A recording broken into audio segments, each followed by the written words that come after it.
bonsoir ma communauté congolaise. Ah ouais, ça pas nabino na All Nation Store. Et pas ya maître Seti.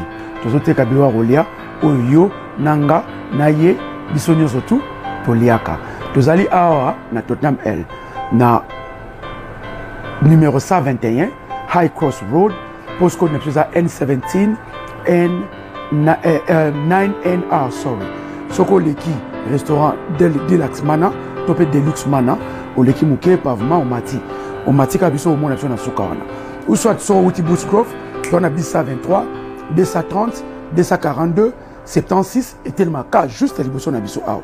Ou soit au kitika na underground ya Tottenham L, nde obeto makolo quand nde toyaka restaurant Deluxe soroye au monde biso aw. Tout ça ba produit surtout, tout ça ba carton surtout, malangwa, tilapia, ngolo, malwa, soso, makayabu, pondu, bref, biloko nyonso surtout auto salango en gros comme en détail ezali. Puis vendredi bandeko tout oba musulman so bo sisi mosquée toza fonga mati souka ti retard ti ba 22h ti ba 23h dimanche bandeko na so ba Christo do ba chrétien toza awawa boya pebino toza zela bino so bo sisi ba church parking is free boya bosali shopping na bino toza wa ti lisusu 22h delivery ezana link mo be tozo share so ozwi link ango au cliquer au kota na kati ba produit na surtout na kati fila basket na yo et puis au check out quand link tout ça là na Amazon na Ticketmax na nyo surtout quand tout ça là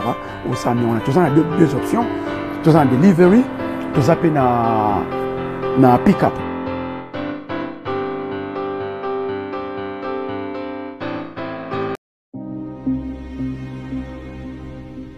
Garant de l'indépendance, de l'unité nationale et de l'intégrité territoriale, je réitère mon engagement constitutionnel de défendre la patrie jusqu'au sacrifice suprême.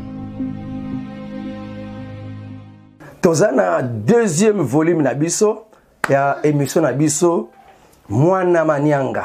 Ici c'est Tindika. Ici kabayoka la communication nabino. Donc il y a deuxième volume nabiso parce que esengeli ba kongomani bayeba makambo zo le kanakati mboka na ba. Est-ce que nakati mboka ninge tozabo nani oya teki mboka et nani oya kobundela mboka. Mbote nanga ebele pa ya papa Rifin Kisombe le visionnaire et papi Kelly bisika bozwami des salutations. Mbote nanga ebele na ba patriote nakati ya forum na biso le patriote. Peu bandeko parlons de la politique. Maman Rosario, Maman Sarah Lilonga, Papa Emmanuel Koba, Bisika Bozali, Bambote Bele, Gilbert Kobisi. Nzambe abate la bino. Peu bandeko ebele ba présenter ba vœu yako ba volonté yako soutenir nga pour na élection ya 2023 na candidature nanga ya député national ya Tchango. Et bien, nous allons vous soutenir. Nous allons vous soutenir. Parce que Bino déjà boloubé la pas parlementaire debout. Debout. C'est quand on lit comme parlementaire assis. Tout ça déjà. Mais coloniaux c'est biso tokendaka ko débattre politique, analyse. Mais ba musu ba vana bangwe ti après un mois bazana réunion parti politique na bango. Mais chez nous chaque jour total kama kaba politique chaque jour.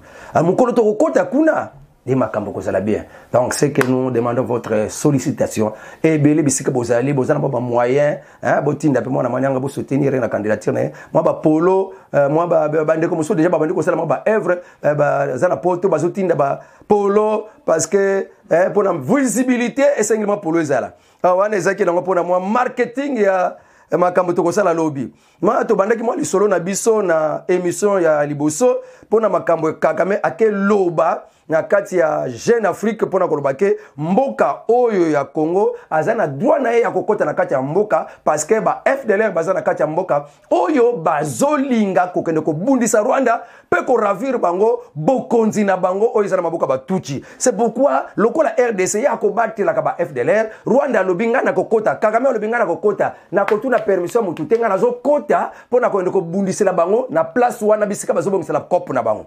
Ndé na kati ya interview na ye alobaki bongo pe asukisaki te pona koloba Kagame alobika na kati interview na yo que cela nous amène à intervenir en RDC sans excuse ni préavis. quand vous êtes agressé, vous n'entendrez pas les instructions de votre agresseur ou de son protecteur pour savoir comment agir. Les FDLR sont même intégrés au sein des FARDC. Et bon, les FDLR sont intégrés au sein des FARDC et c'est bien là que le bas blesse. Donc Kagame azana kanda ndenge nini ba utu ba FDLR ba keko mona na pe na kati ya FARDC. Kiko yo Kagame kanda na yo ndenge nini ba utu bazana kati ya FARDC. Mais ozana kanda te ndenge ba tuchi ba tondi na FARDC.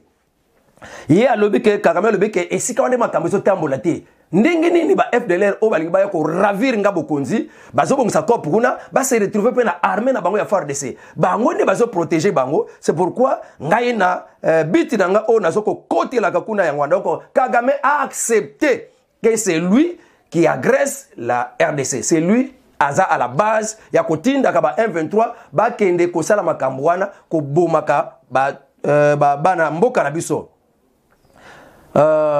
Cet état de fait ne nous empêche pas pour autant de revendiquer notre droit légitime à aller atteindre l'incendie à la source, quel que soit l'endroit où il se trouve, avec ou sans consentement de qui que ce soit. Donc andimi na ye lokola Kagame andimi keza nango ye mutayaka siko bande comme soso tokota Rwanda mais esengeli ba tide salama kota Rwanda eza nango bien mais journaliste moko Rwanda lobaki mais yango président Félix Azo pe sa discours a aidé ba Rwandais pour na ko renverser pouvoir ye kaka moi ceux qui ya benga kango moi 30 M23 azoko ko longola bangote bongo siko akende ko longola président za na Rwanda ndenge nini. Alors, il y a une question que bien avant qu'on puisse aller na Rwanda, to libérer nos territoires nyonso oyo ba M23 ba occuper. Tant tozo ngisa bango tozo kende ti na Rwanda. Mais to sauter bango baza to sauter bango biso to komi na Rwanda. Alors ce n'est pas encore ça le raisonnement. Donc papa Mokonzi ko landa no ba raisonnement wana te. Na yebi ke papa Mokonzi a raisonné ka bien. A ko landa n'importe quoi te. Bona bato bazolo ba muzitu ba bazolo ba kena to kota ka Rwanda ngo. Banani bazana armée na biso. Banani bazana commandement armée. Bazana katamboka na biso. To sisi na ko benga na bango te. Ale biso to sauter to bandeko ke na ba front na ba territoire ya Rwanda pona to ke de ko renverser ko simba te. Alors ba bilobelo Kagame alobaki nde yangwana esengeli RDC to ibana ko zwa décision o esengeli pona batu oyo Kagame oyo na batu na ye ba sakane la mboka na biso. Nous devons prendre des mesures nécessaires. Ndengi tokosala ndenga bande kwa Kivu balobi longola kaka bande ko nyonso bazakuna ya tuchi bakosala ka bolamu pona RDCT. Commandement na Kongo Santana basi kitona mutazaku na tuchi. Oh na bandundu mutazaku na batuchi. De presque ba côté nyonso na batuchi. On peut pas diriger avec ces gens que Kabila avait laissé ba na kata mboka na biso na ba mixage. Toko kotela bangote bakamba armée, réforme rapide papa, sinon qui très akaka na kata armée. Goma, imposeur d'engins explosifs arrêté par les services de sécurité en pleine ville. Ce dimanche 29 janvier 2023, c'était par les services de sécurité. Il voulait installer les explosifs dans un hôpital de la province. Tala suma kamususu. Ba misala ya ba terroriste ya kosala ka ba bombe ya ba attentat et komi na RDC. Oto mona nanuti, oto yoka nanuti. To yoka na ba Irak, yoto komi ko yokango awa.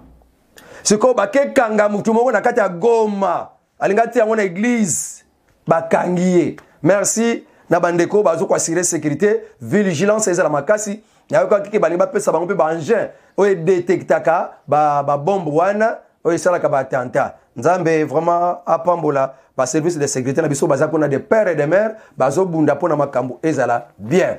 Ne papa Mokonzi balobi soki côté wana tozo mona bango kake makambo zo simba te ki très akaka. Malamu ko longola bango ko changer ba mususu bazo sala formation ba kende ko kamba côté wana nyos bandana nuna yemo ko ba bato bako kamba ka province. gouvernement militaire wana changer bangona depuis ba keko na il n'a pas d'avancement banda to côté na état de siège c'est quoi faut to changer ngo kombo to comme état de guerre pour état de siège ici jusqu'à là ba territoire nyonso na état de siège alors madame to changer formule parce que quand la une année formule est simbaté to ko changer formule hein faut to changer formule to changer projet alors ndenge bazawana lokola état de siège hein ndenge bazawana to tepe ba militaire ba comme ba gouverneur ça ne tient pas contre la terre na bango ba territoire belé bazuya alors to que ce qu'on état de guerre surtout que Kagame moko a déclaré que yende muto agressa kabiso alors déclarons ce qui assemblée nationale a ko déclarer ce qui est moko papa président a ko déclarons l'état de guerre pour tout tembo kana état de guerre. Alors merci pour le service à sécurité. Oh bah c'est dit ko kanga muta ko tia ba bombe alingaka tia ba bombe na kata hôpital. Hein? Oh mboko na biso nzamba bate la Congo. Nzamba bate la Congo. Alors ba FARDC na communication mususu bazo pesa alerte. Le FARDC alerte sur la présence d'un corps expéditionnaire des forces spéciales rwandaises chargé de commettre un massacre contre les Tutsis congolais dans les Massissi. L'armée rwandaise commet des massacres ciblés contre les Tutsis congolais afin d'attribuer ces actes ignobles aux forces armées de la République démocratique du Congo et trouver un alibi convaincant pour justifier devant l'opinion internationale qu'ils sont là pour la cause de la protection de leurs frères Tutsi. Alors, Makambonini Oyo, FARDC, Azo, Bimisa Nampuasa. Et ça là, tu vas Rwanda, armée rwandaise. Donc, tout le monde, comme Batindi, Bango Kaka, baya kosala massacre na côté Masisi, baboma Batutsi o bazakuna, afin que Batutsi balobaka biso tozoboma na ba population congolaise, ba mai bazoboma biso. Donc eza bango moko, baseli mo ba massacre quelques Tutsi, Batutsi wana le bakozwa ke funda na Nations Unies, alors biso gouvernement na biso ekozala mal vu. Ne ba kopesa raison par Rwanda, ndenga kotaka awa, c'est Rwanda a raison, il faut vendre parce qu'il protège les siens. Tala makambo Kagame comme kosala a komi kotinda batu a partir Rwanda armée na ye eye na mboka na biso pona ko boma Batutsi bazana Masisi afin que abambe la FARDC mukumba ber que bango bazo sala massacre ya Batutsi. Kagame c'est un risé yemo kazo ko bomisa bandeko na ye yemo kazo ko bombarder ba mboka ebele o balingaka yete na kata Rwanda akomi ko bombarder batu na ye moko akomi na suka ya régime na ye Kagame. Alors, Makambo armée, Azoko Bimisa Nampuasa, il faut FARDC, Nenga Bimisa Nampuasa, FARDC Bimisa Nampuasa, communauté internationale, est-ce qu'il y a la communauté internationale a besoin que Rwanda yemo kwa tindi batunaye, pour baya ko boma Tutsi bazakuna na Masisi, afin que FARDC bambela endenge Batutsi bakomi kofunda biso basali pétition na conseil de sécurité qu'ils sont menacés, ils sont poursuivis, ils sont maltraités, baza minoritaires, alors ba mai bazo boma bango ne communauté internationale atteint la bango likambo. Or que ce sont eux-mêmes les Rwandais qui viennent tuer. Siko lelo kishanga wana baaki ko zwango. Pour la complicité, il y a un général ou abandé ko kengela kishanga wana un Tutsi ayana nzela mixage. Lokola azokamba commandement ya kishanga. Kaka ye wana bazo sala interview na ministre ya défense après chute ya kishanga le jeudi. Parce que dimanche 29, samedi le 28, vendredi le 27, et ça qui jeudi le 26. Jeudi le 26 né ba yeko kote la biso la kata kishanga ba récupérer kishanga à partir ya général o azalaki wana ndi akabi kishanga azimbonga ba M23 ba mai ba yaki wana mukonzi kabidon azalaki te molandi na ye azalaki wana aboy ko zambongo wana ba bomai kana isika ba ya secret bazalaki ba bomi sous général mususu ya mai pe bande commencer à faire des ba sepelaki te ba mayanga bande commencer ba sepelaki te ba kimi Ndia Zimbongo a cédé. Na butuane sikoyo ministre de défense azobenga ye général yango pese compte rendu.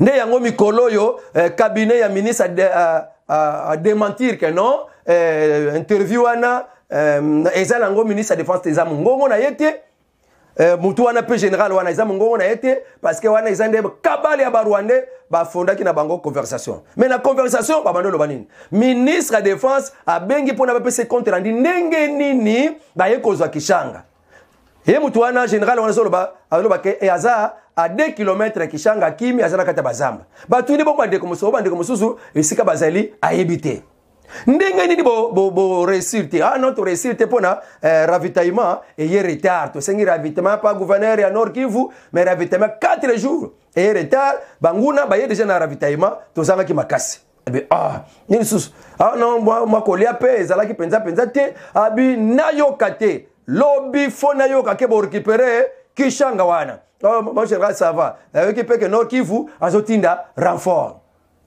abi ça va est-ce que bozana bandeko mususu kuna non tozala bango te est-ce que toyokaki ke bozo travailler ensemble na bandeko ba mai oui tozana bango bandeko ba karairi wana oui mena yokaki ke karairi ye mutu akangi ba tuchi azoko maltraiter akangi diba tuchi ngana yebe makambo wana te yebisa karairi altika abundisa ndeba 123 atika ba tuchi na interview na bango balobi makambo bateki balobi makambo manzala ba militaire manque de ravitaillement comment batu bazana kati ya Rwanda bazwa ko alimenter batu bazana Congo ravitaillement izo chaque jour mais biso na kati ya RDC tozoko kate ko ravitailler batu baza sur terrain nde makambo zo le kande ya makasi nde yangwana alors soki ezaki nango message ya lokuta wana tikeza la bongo mais quand même et bandi pe lelote makambo ya ko ravitailler ba militaire ba ration na bango ebele e koma kanango te suivi pesa la kate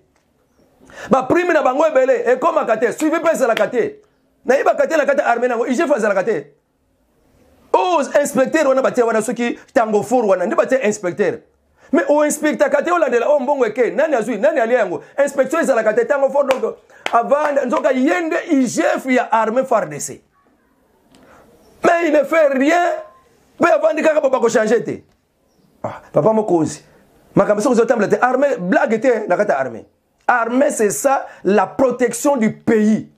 Quand ça ne va pas même après une semaine longo là, même après un mois quand ça ne va pas moins de trace kaka écoute kaka non ezake mutomo ka trahisaki longo là. Dans le but déjà que bande ko baza sur place balobaki que général o bande ko batela o basolaki na ministre ya défense yende muta trahisa ki azwa kimbongo siko ba mai na bande ko muso basangani pona ko zongela kishanga wana bande ko muso balobi armée alobi que tozu déjà kishanga mais batu baza sur place balobi que non kishanga centre ezala baboko ba 123 tilelo FARDC azuri déjà ba colline ya pembedi po balingi ba cercler bango maintenant ba comité bazwa ba récupérer kishanga wana mais FARDC gouvernement lobby que ba récupérer déjà kishanga centre donc il y a des confusions même la katia ba information autolingi penza gouvernement asa makasi mais tozo ebate est-ce que ndenge démenti ya ndeko député pe ya Minduli wana oya INC azalaka na EC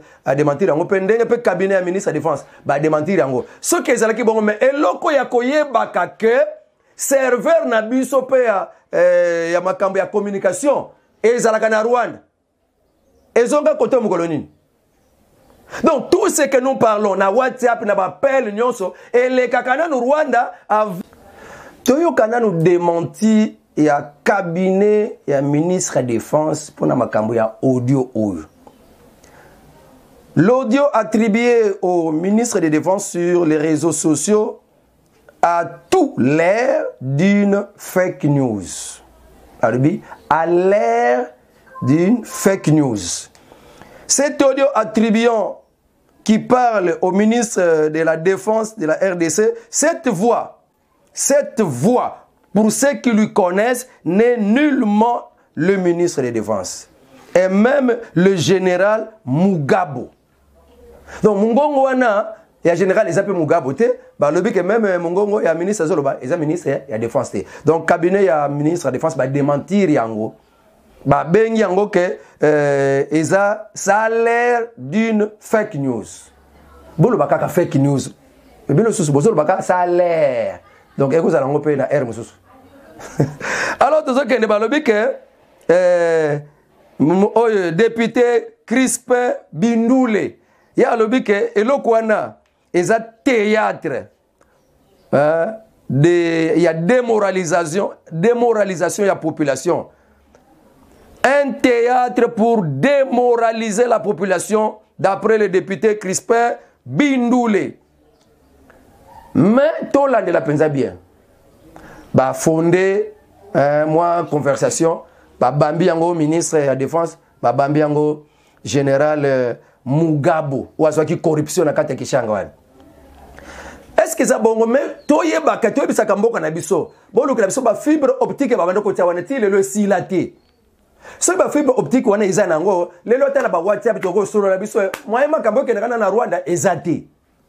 Mais nani alia mbongo wana matata mpono. Pone silaté mosala silaté.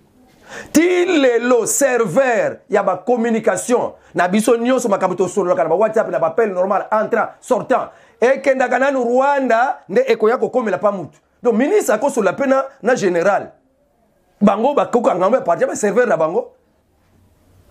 Donc il faut tous à la penza na bokebi moko que tous à la canabiso à l'écoute. Mboka nyonso tous à la l'écoute. O soli makamboko boy. Ata mokonza mboka, ata général, asoli makamboko mbala moko bango ba yambi yango déjà. Donc d'après mes analyses, il y a ma solo mususu pe ezaka fondé. Ils allaient composer en côté. Mais sur le PC normal, mais quand il y a un parti à serveur, pour serveur, ils allaient à Rwanda. Tine la zone baboui. Ce qui est émission bimi. Tine Rwanda bakoyokam. Ce qui n'a pas de benga batuna WhatsApp nangai. Et qu'on les canons à Rwanda après ils ont eu côté. Vodacom et Zanan. Est-ce que ça m'a fait? Orange et Zanan. Est-ce que ça m'a fait? Kaya bango. Kende sikona surtout kutu oyo Africell. Kutu wana penza ya pire su bango suku. Donc nyonso wana ya bango na bango. Ba serveur nyonso ya société wana. Oya itala kama makambo ya ba réseau. Oya itala kama makambo ba réseau nyonso ba Vodacom, ba Orange, ba Airtel. Donc oya wana serveur wana izala kana Rwanda. Mwani mboka sika tokomaki. Tozaka na biso na se à l'écoute. Donc esengile mboka na biso to arranger makambo penza bien. Tout tika na kozala na se écoute na bango. To zaka la biso espionner tango nyonso. Donc makamba ba audio wana c'est très important ya kolandela ngo penza na bokebi mingi. E bimisi bulumbu ya armée ke bazozo ravitaillement te, bazozo biloko kolia te, bazala ba difficulté. Mais au juste il faut ba réclamation beto yo kakango. Bande copain militaire na biso sur place ba benga biso ke mbongo ya de fois o ba kofuta bango ba prime na bango e ko makate. On peut se bango carte soso ko makuna e ko koma soso moko. Et que wapi IGF na bango ezala kate.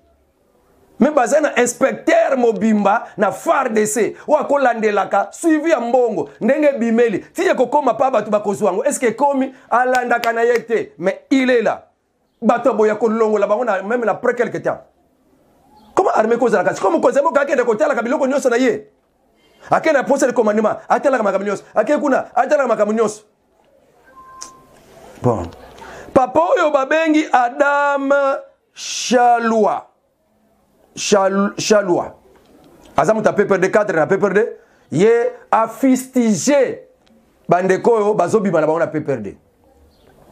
Il a un peu parlé sur la défection et sur le kanakata PPRD et il a dit la trahison est le chemin le plus court pour une enterrement politique. Donc pour na bango ba tunda ya kasende ba bimi PPRD ba Evariste Bochab ba bimi PPRD Marcelin Chisambu ba bimi PPRD ba Mabunda moi c'est mayeli wana ba bimi PPRD ba omusuto zoyo ka bakombo wazalaki président de l'Assemblée nationale yata ya Kabila donc ba bebisaki obe minako bango pe nyonso wana ba bimina bango pe perde balobi papa Fachi beto ino sacré yamba biso et papa yo Adam cadre wa lobi bango bakeko fungola ba cimetière na bango politiquement.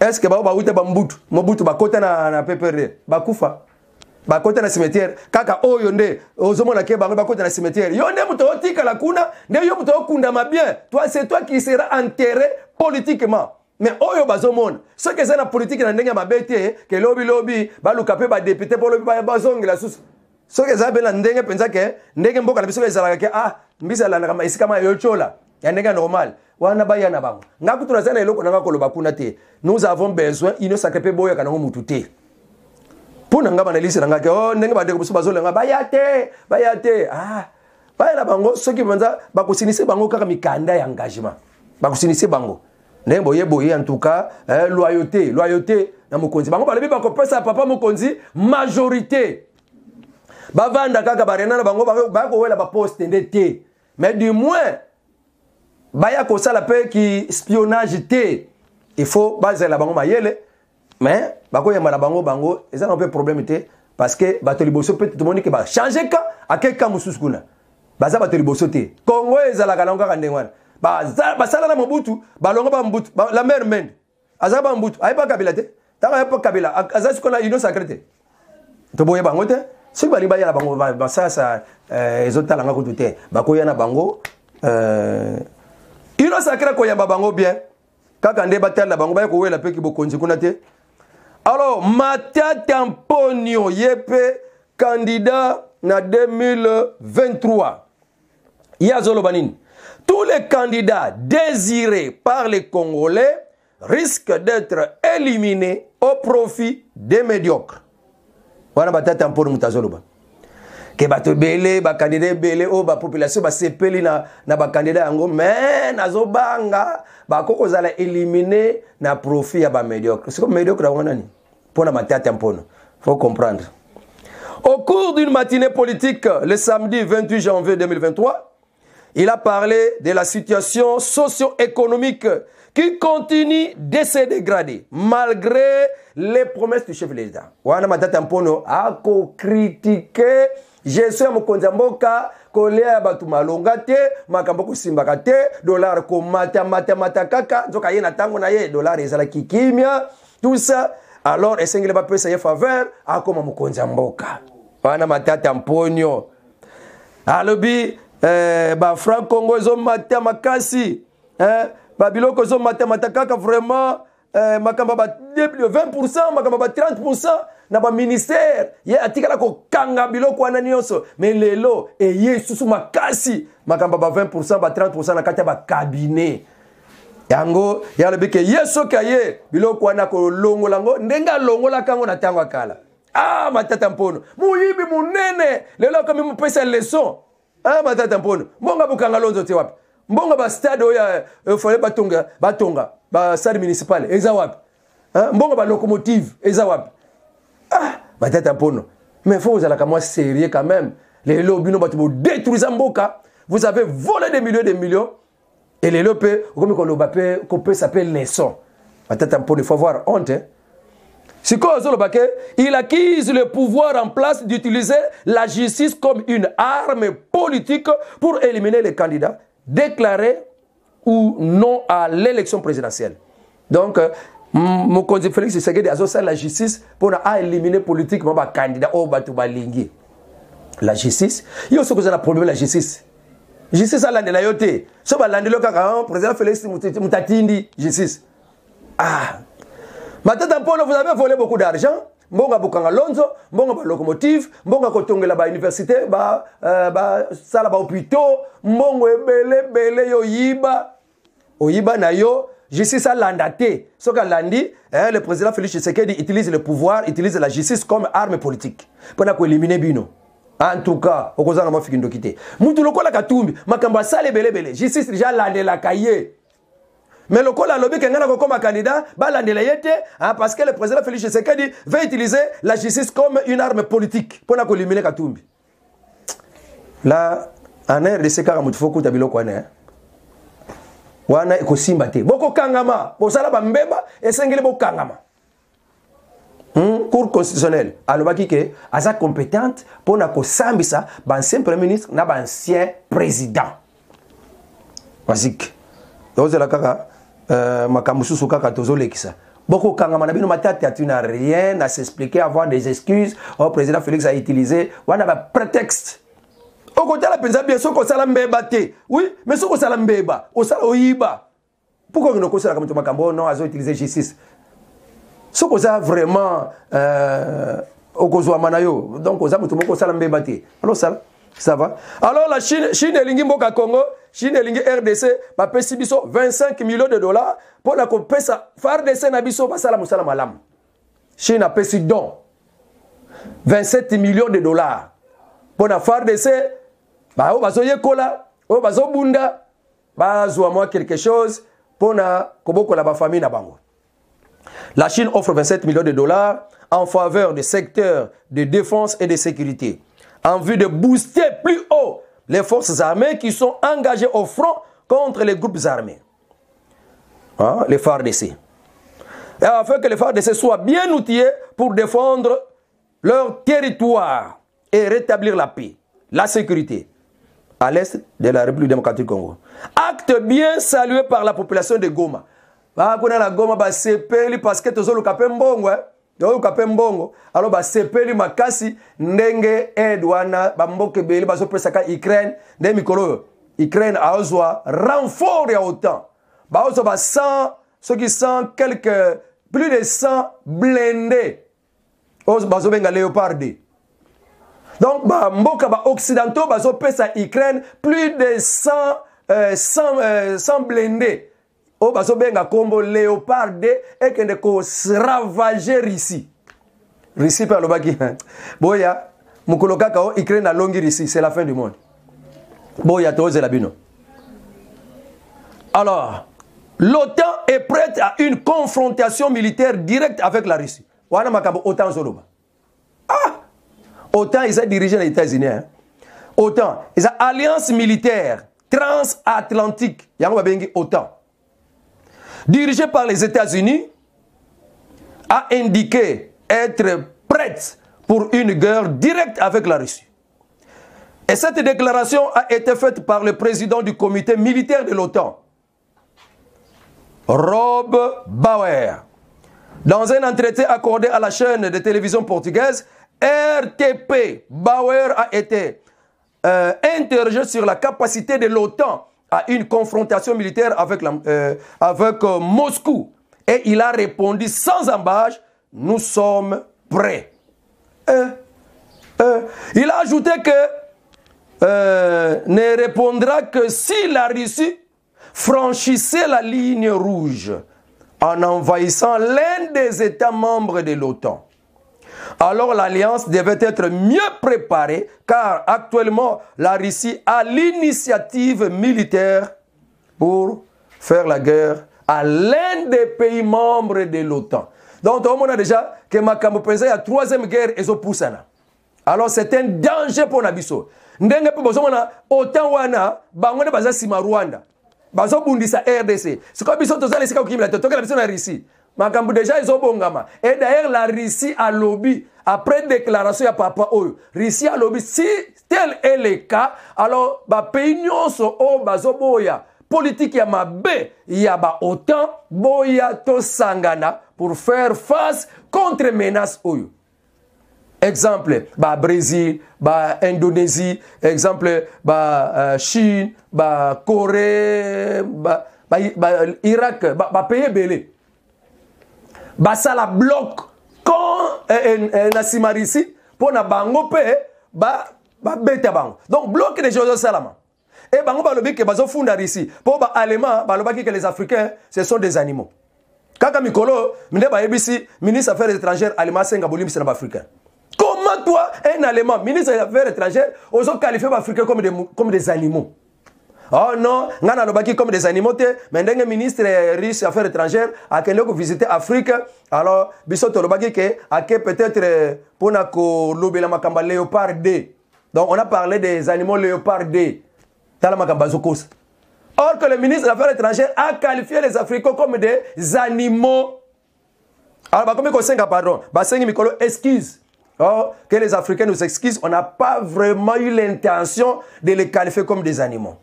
Mais côté la makambo salak Afrique, mais vous considérez les Africains comme des animaux? Hein?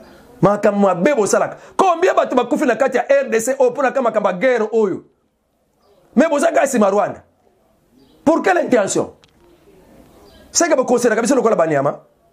bozoko redire makambo na bino bozoko senga bolims mais tala Russie a lobby ba pays nyonso baza contre les États-Unis to sanga na bloc moko poto bundisa pe bloc na bango bientôt c'est la 3e guerre mondiale préparons-nous même ce qui se passe en RDC et les calabistes parce que ba lobby que l'Afrique a la forme d'un revolver et la gâchette se trouve au Zaïre en RDC donc toke ba makambo belozo salama notre pays est dans le plan même de la destruction du monde. Oye baby saka Nagasaki na Hiroshima bombo ane uta kwapi minero ane uta kwapi na Congo te besuki sa guerre tu connais le ba grande puissance nyonso ba oye la Congo ba comme na ba défaite États-Unis déjà azo que na déclin parce qu'il y a des puissances qui montent. Il faut changement maintenant, il y a ordre mondial parce que les États-Unis qui dominent sur le monde mais il y a des puissances qui montent et c'est que les ordre mondial est changé. Et bazotie les liques na Congo pour na arme français bango na ba minéraux. Alors fongo ko zongo na makasi. Te. Nzamba kotika pe bongo te. Alors c'est ça to suki sana mission na biso oyo ya Allemagne ou asengeli ba excuse. L'Allemagne s'excuse pour le jube léopard qui a bouleversé l'Afrique considérant les Africains comme des animaux. Donc wana basengi bolims. À la suite de ces critiques, le ministère allemand des Affaires étrangères a présenté des excuses et a expliqué ce qu'il voulait dire. Nous apprécions nos partenaires africains, a indiqué le ministère des Affaires étrangères allemand dans ses excuses. Notre tweet n'était pas en aucun cas destiné à offenser l'Afrique, a-t-il ajouté. Wana ministre des Affaires étrangères allemand, Moutou Aloba qui bilobe là, a finga ki africain comme des animaux et le lo oyo, en tout cas Afrique tombo kela ki Allemagne, hein, o basoko sala kapé mabe na mboka Congo. Alors basengi bolimi sike to lobela ki ndenge mususu. Alors ça ce n'est pas vraiment normal. Alors to komi na biso na suka, to yebi ke makambu izo ke nango bien na mboka na biso pona ko yamba papa zoya kaka ya pasi na mvule betaki na butu ya dimanche pona to kende na lundi ya lelo le 30 janvier 2023 mvule beti na esika papa akopesa la misa na ye esika akopesa fo apesa misa fo akopesa mesa na stade de martyr mu pepe makasi ye e ko isi podium ne moi likambo ya pasi kaka pe ya mawa oyo zana biso na kati ya mboka ya RDC po mbatu bazwa kimbongo pona babongisa eloko wana bakeluka la biso babilokos mboka Congo toujours ba corruption ba biso sombe eloko bien ata mu pepe ekoninga te ekokoya te ba sombi bilokos mu pepe moko kaka mvula nyose ke perte ya mbongo siko ba luka sumbongo mususu bakokangama. En tout cas, tu as bato ba question ba bilokos pona batonga podium ya pape fo bakanga. Ba question beloko mabe, oh lelo kana mvula moko pepe moko e podium ekoi. Ali a zéro, ba luka sumbongo mususu gouvernement bi misa sumbongo mususu bo bazongela musala zéro. Ba ngone ba kofutango, ba kosanza ngo. Ba pesi lo boso beloko bien, bo question ba bilokos. Maintenant podium ekufi. Podium ekoi. Ya on kamaler, hein, le 31 tozo kende ko yamba pape na aéroport à Koyana avant midi, je crois, un programme appelle ça qui va 11h, je crois 10h, 11h, je crois si je ne me trompe pas. Chaîne na biso tindika à Kozalawana ponako tala lolenge ni pape à kokita aéroport ti esika kokende. Donc soyez toujours branchés dans votre chaîne tindika vous ne serez pas déçus. Ah, c'est de la part de José Matuvangwa, Ngeitala, Manassé, Mwana Manianga. Nalingaka, Naye Bisabatu, qui n'a de père et de mère, Mwana Manianga, parce qu'il y a des aventuriers, Bayana Mboka Nabiso, Balingaka te koyoka koza Burundi, à Tomboki. Balingaka te koyoka o Azar Rwanda, à Tomboki.